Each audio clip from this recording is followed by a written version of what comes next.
Hello guys, welcome to your YouTube channel people teacher. तो कैसे हो आप सब? आशा कि सब बढ़िया होगे, स्वस्थ होगे और आपकी कॉम्पिटिटिव एग्जाम की प्रेपरेशन भी बहुत अच्छी चली होगी।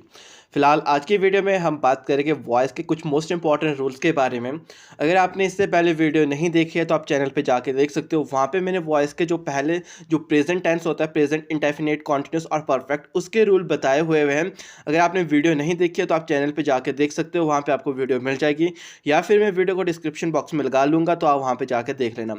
फिर बात करते हैं आज की वीडियो की। तो यहाँ पे हम बात करेंगे पास्ट टेंस के बारे में। आखिर जो पास्ट टेंस का रूल है किस तरीके से आप यूज़ करोगे। अगर आपने इन रूल को अच्छे से समझ लिया तो आपको कभी भी वॉइस से रिलेटेड कोई भी प्रॉब्लम नहीं रहेगी। सबसे पहले ये पता लगाना है हमने कि आखिर हम पास्ट टेंस की पहचान कैसे करेंगे कि ये पास्ट इंडेफिनिट टेंस है। अगर आपके पास वर्ब की थर्ड फॉर्म लगी होती है, आप सभी को पता है, जैसे कि यहाँ पे आप एग्जांपल में देख सकते हो स्कोर्ड। अगर स्कोर है तो इट मीन्स वो हमारे पास क्या है, प्रेजेंट टेंस है, यानी कि वो क्या वर्ब की फर्स्ट फॉर्म है।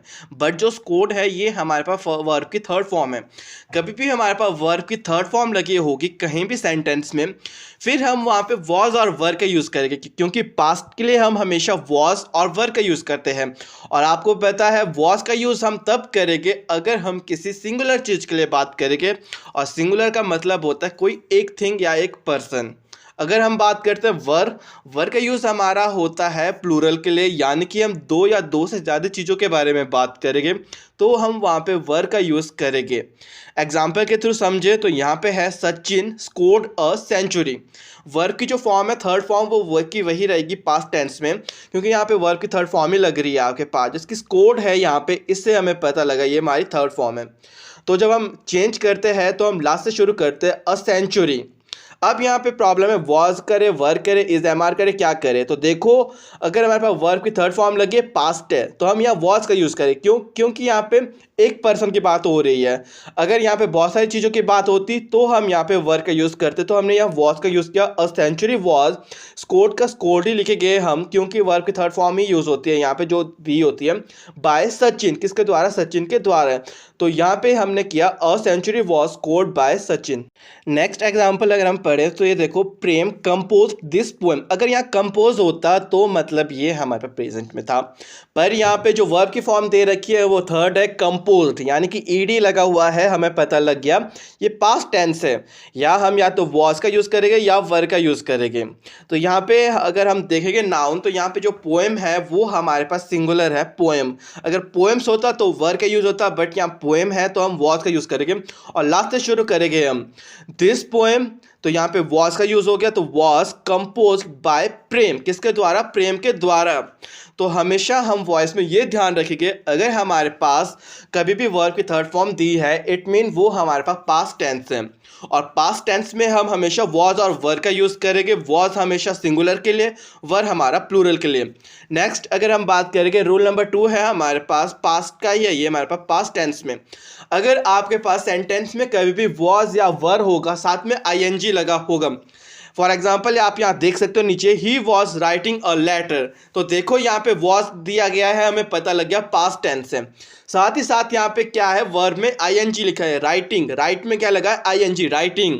तो कभी भी आपके पास पास्ट टेंस में दिया होगा, यानी कि वॉज या वर्ब की फॉर्म में दिया होगा, साथ ही साथ आपके पास आईएनजी लगा होगा, तो आप किस तरीके से चेंज करोगे?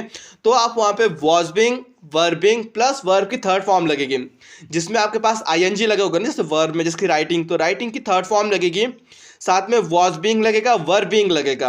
एग्जाम्पल के थ्रू समझे तो यहाँ पे है he was writing a letter. तो यहाँ देखो आपके पास वॉज भी है और आईएनजी भी लगा हुआ है। तो हम लास्ट से शुरू करेंगे, a letter was being. Writing का जो थर्ड फॉर्म होती है वो होती है रिटन बाय, ही आपका चेंज होता है हमेशा हिम में। A letter was being written by him. Next example देखो, तो Ram was eating an apple. तो यहाँ पे वॉज भी है और जो वर्ब है उसमें आईएनजी भी लगा है, और जो एप्पल है वो आपके पास हमेशा यहाँ पे दिया गया है सिंगुलर में, तो आप यहाँ पे वॉज का यूज़ करोगे। अगर हम इसको चेंज करेंगे तो ये आएगा हमारे पास, एन एप्पल वॉज बीइंग ईट की जो हमारी थर्ड फॉर्म होती है वो हमारे पास ईटन होती है, और ईटन बाय राम, किसके द्वारा? राम के द्वारा। An apple was being eaten by Ram. तो याद रखना, कहीं पे भी आपके पास पास्ट टेंस में दिया होगा, यानी कि वॉज और वर्ब में दिया होगा, साथ में आपके पास क्या है, वर्ब में आईएनजी लगा होगा, तो आप चेंज करोगे वॉज बीइंग में, वर्ब बीइंग में प्लस वर्ब की आपकी लगेगी हमेशा थर्ड फॉर्म। ये आपके बहुत इंपॉर्टेंट रूल्स है, अगर आपने इनको समझ लिया आपको कभी भी कोई भी दिक्कत नहीं होगी कभी भी कॉम्पिटिटिव एग्जाम को सॉल्व करने में। नेक्स्ट थर्ड रूल है हमारे पास पास्ट परफेक्ट टेंस। कभी भी आपके पास हैड दिया होगा सेंटेंस में तो आप हमेशा हैड बीन का यूज़ करोगे, साथ में वर्ब की थर्ड फॉर्म लगेगी। जैसे कि आपके पास यहाँ पे दिया हुआ है शी हैड, तो देखो यहाँ पे हैड दिया है, आपको पता लग गया, अब हैड है तो हैड बीन लगेगा। और जो यहाँ पे ब्रॉट है उसके में क्या है, थर्ड फॉर्म लग जाएगी। तो यहाँ है आपके पास example, she had brought the gold necklace. तो क्या करेंगे आप यहाँ पे लास्ट से शुरू करेंगे, द गोल्ड नेकलेस हैड था तो आप क्या लगाओगे यहाँ पे, हैड बीन, और ब्रॉट का बन जाएगा bought by her, she change हो जाता है हर में। तो हमेशा याद रखना आपके पास कहीं भी हैड दिया होगा सिंपली आप वहाँ पे हैड बीन का यूज़ करोगे, साथ में वर्ब की थर्ड फॉर्म। जैसे कि यही हमने किया था, gold necklace had been, had के साथ क्या लगाया हमने, बीन, और यहाँ ब्रॉट था तो ब्रॉट का हमने लिख लिया थर्ड फॉर्म बॉट बाय हर। तो इस तरीके से आपने हमेशा चेंज करना कहीं पे भी आपके पास पास्ट परफेक्ट टेंस दिया होगा हैड की फॉर्म में। नेक्स्ट हम बात करेंगे फ्यूचर टेंस। फ्यूचर टेंस की पहचान आप हमेशा विल और शैल से करोगे। आपके पास सेंटेंस में विल और शैल दिख गया, इट मीन्स वो आपके पास फ्यूचर टेंस है। और आप चेंज कैसे करोगे उस रूल को आपने ध्यान से देखना भी।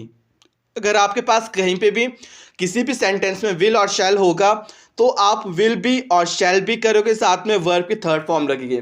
कहीं भी विल होगा तो विल बी बन जाएगा, शैल होगा तो शैल बी बन जाएगा, साथ में वर्ब की थर्ड फॉर्म लगेगी। अगर हम इसके एग्जाम्पल की बात करते हैं तो एग्जाम्पल है हमारे पास, the teacher will solve the problem. तो यहाँ पे देखो आप एग्जाम्पल में क्या लिखा गया है, टीचर विल, इट मीन्स यहाँ हम विल बी का यूज़ करेंगे। जब हम इसको सॉल्व करेंगे तो ये आएगा हमारे पास the problem will be, solve की थर्ड फॉर्म लगेगी क्योंकि वर्ब की हमेशा थर्ड फॉर्म लगती है। सॉल्व की थर्ड फॉर्म होती है हमारे पास सॉल्व बाय द टीचर। तो यहाँ विल था तो विल बी लगा, शैल होगा तो शैल बी लगेगा, साथ में वर्ब के आप हमेशा थर्ड फॉर्म यूज करोगे, इसीलिए हमने यहाँ पे लिखा the problem will be solve by the teacher. कभी भी इस तरीके से आएगा, आपने ध्यान रखना, कंफ्यूजन नहीं होना है। कभी भी कॉम्पिटिटिव एग्जाम इस तरीके से दिखे तो बस आपने विल का विल भी कर लेना, शैल का शैल भी कर देना। नेक्स्ट जो रूल है हमारे पास फ्यूचर टेंस का, इसको ध्यान में रखना आपने। कभी भी आपके पास सेंटेंस में विल हैव होगा और शैल हैव होगा तो उसको किस तरीके से चेंज करना। विल और शैल होगा वो तो बता लिया, विल और शैल होगा तो विल भी शैल भी होगा। बट अगर विल हैव हो गया शैल हैव हो गया तो आप क्या करोगे, तो आप यूज़ करोगे will have been shall have been, और वर्ब की जो फॉर्म होगी वो की रहेगी, सेम रहेगी। वर्ब की जो आपकी फॉर्म दे रखी होगी वो आपकी सेम रहेगी, और बस आपका विल हैव चेंज हो जाएगा विल हैव बीन में, और शैल हैव चेंज हो जाएगा आपका शैल हैव बीन में। एग्जाम्पल के थ्रू समझे तो यहाँ पे है हमारे पास अरुण विल हैव हेल्प आशा। तो यहाँ देखो आपने विल हैव है आपके पास तो आप इसको चेंज करोगे, जब आशा विल हैव बीन, हैव था तो आपने क्या कर लिया, अब यहाँ पे हैव बीन का यूज़ कर लिया। Asha will have been help by Arun, क्योंकि जो वर्ब की फॉर्म होगी वो आपके पास सेम रहेगी एज इट इज़। तो फिलहाल आज की क्लास में तो बस इतना ही। आशा है आज की वीडियो आप सबके लिए हेल्पफुल रही होगी और आपके जो वॉइस से रिलेटेड डाउट्स थे वो थोड़े बहुत क्लियर हुए होंगे। इन रूल्स को आपने अच्छे से देखना, समझना और नोट्स ज़रूर बनाना, क्योंकि ये आपको बहुत हेल्प करेगा आपके कॉम्पिटिटिव एग्जाम के प्रेपरेशन के लिए। बाकी अब इसके बाद आपको हमेशा प्रैक्टिस सेट की जो वीडियोज़ है वो मिला करेगी वॉइस से रिलेटेड, वो आपको और ज़्यादा हेल्प करेगी आपके कॉम्पिटिटिव एग्जाम में। वहाँ पर आपको और अच्छे से पता लग जाएगा आखिर आपने कैसे कैसे रूल का यूज़ करना है। तो फिलहाल आज की क्लास में तो बस इतना है। आशा है कि वीडियो अच्छी लगी होगी।